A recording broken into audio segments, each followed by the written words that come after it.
Hey everyone, how's it going? Elliot here again. In today's video, we are going to be transforming this regular DMG Game Boy into a Mega Duck.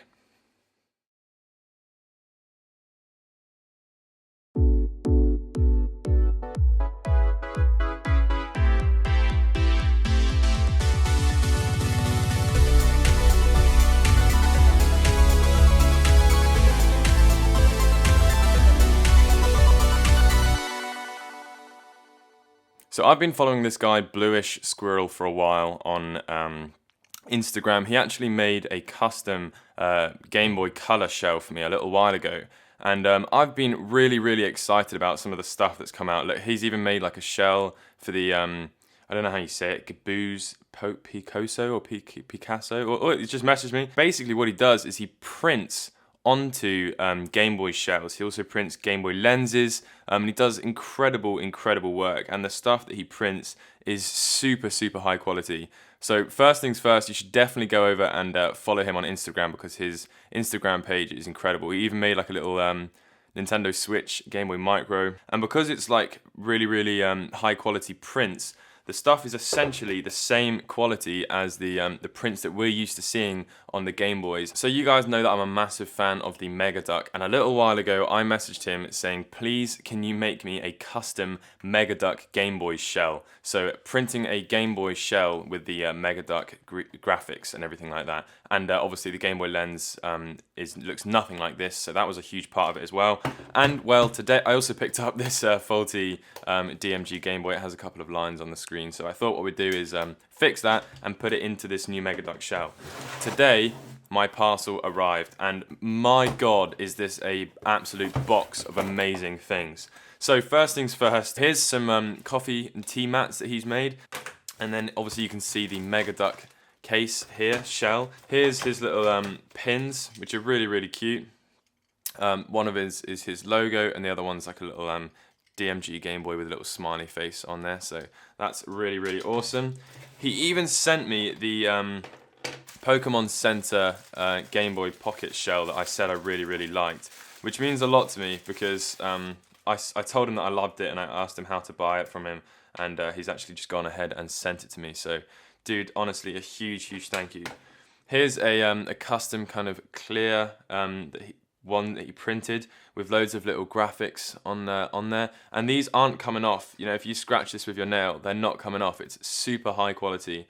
He also sent me a Game Boy Micro screen lens. Now he did this a long time ago, and I didn't ask him to do this. He just posted up a picture saying that he'd printed on there, and I was like, oh my god, that's awesome. So it's an old cover photo of mine that I had.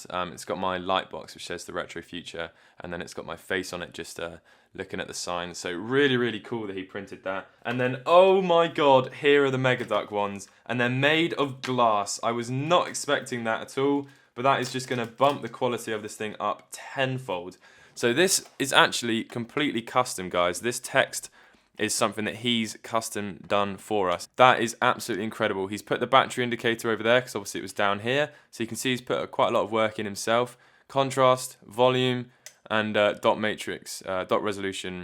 resolution dot matrix LCD at the bottom there. And that is made out of glass. So now we can actually start to assemble our Mega Duck Game Boy. So over here is the second lens, and you'll find out why I've made two, or why I've had two made in another video. So here's the Mega Duck Game Boy shell, and my word, is that exciting. Oh my goodness me. That looks absolutely incredible. Now, Deadpan Robot do some little buttons. Well, they do a lot of replacement buttons, but this was the closest that I could find to this color. Now, I know that it looks very off, but it's the closest I could find, and it will do for now. But I've actually got a friend of mine working on some more. But yeah, for now, I think that's going to look absolutely great. Unless you have another Mega Duck side by side to compare it, that looks pretty goddamn accurate. So what I'm going to do is go ahead and disassemble this Game Boy. I'm not going to make a whole fixing video out of it, but for those of you who don't know how to repair the lines on screens, I will show you that now.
Just like that, we've managed to disassemble the Game Boy and actually get down to the components. So the first thing I usually do when I get down to this stage is give the button contacts a nice wipe down. Over time they get oxidized, so it's always nice with a little bit of isopropyl and a Q-tip just to give it a rub. Same with the speaker. Obviously on the Game Boy you have the speaker grill on the front down there, so dust will get down there over time, so it's nice to just give that a nice clean. So what you got to do once you get down to this point is peel off the little black strip that runs across the bottom of the screen. This is just a little bit of rubber just to apply a little bit of pressure. And then you need to reattach the ribbon cable and pop some batteries in. I'm not going to be doing a mod to this Game Boy, but if you'd like to see a modded video where I mod a Game Boy, then there's plenty of those on my channel. I did a recent one actually, so you can go ahead and check that out. And go ahead and plug that back in. And then when you turn it on, if you put something in between the two boards so that you don't short anything out, then you'll be able to see the problem that we have on the screen. So this is a really, really common thing that happens to old Game Boys. So to keep the contrast wheel all the way in the darkest position, and grab your soldering iron. You want the temperature on about 300 degrees Celsius, which is 650 roughly in Fahrenheit.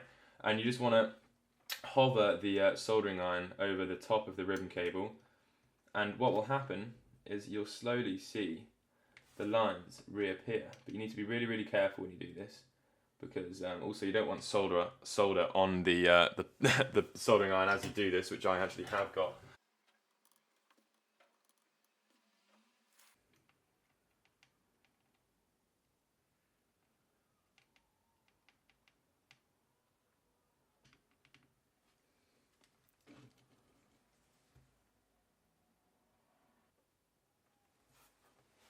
Okay, and just like that, we now have a full screen of pixels. You might need to just turn it off and on again a couple of times.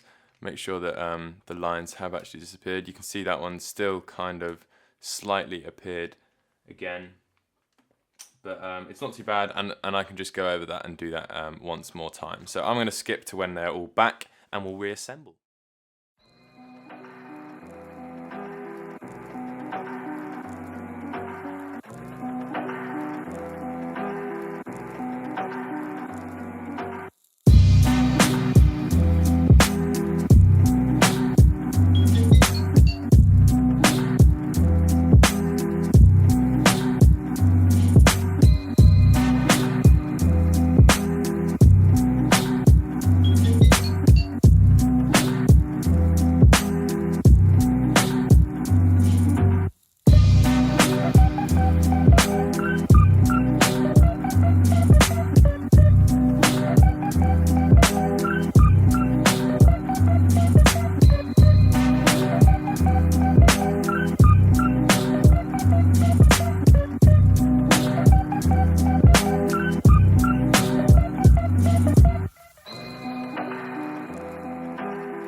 And just like that, we now have the Mega Duck Game Boy and the actual Mega Duck itself. So what better game to bless this thing with than Snake Roy? So obviously, for those of you who don't know, the Mega Duck does not take Game Boy cartridges. It has its own games library, and it was actually ported onto Game Boy cartridges.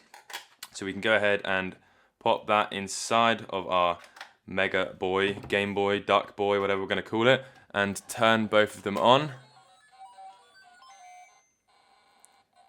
Here we go. Goodness me, does that sound awful. Oh my word. Okay. So we need to select Snake Roy, which is that one right here.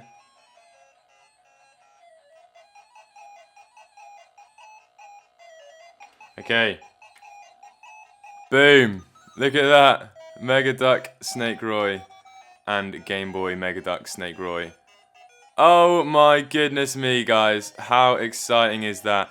Look at that, guys. Mega Duck Snake Roy and Game Boy Snake Roy on two very, very awesome consoles right here. Guys, I really, really hope you have enjoyed this video. Go and check out Bluish Squirrel on Instagram. I'll leave all his links down below. Stay tuned because something very exciting is happening with this console right here. It's been an absolute pleasure and a very, very exciting moment of my YouTube career. I hope you guys have enjoyed this video again, and I'll catch you in the next one. Peace.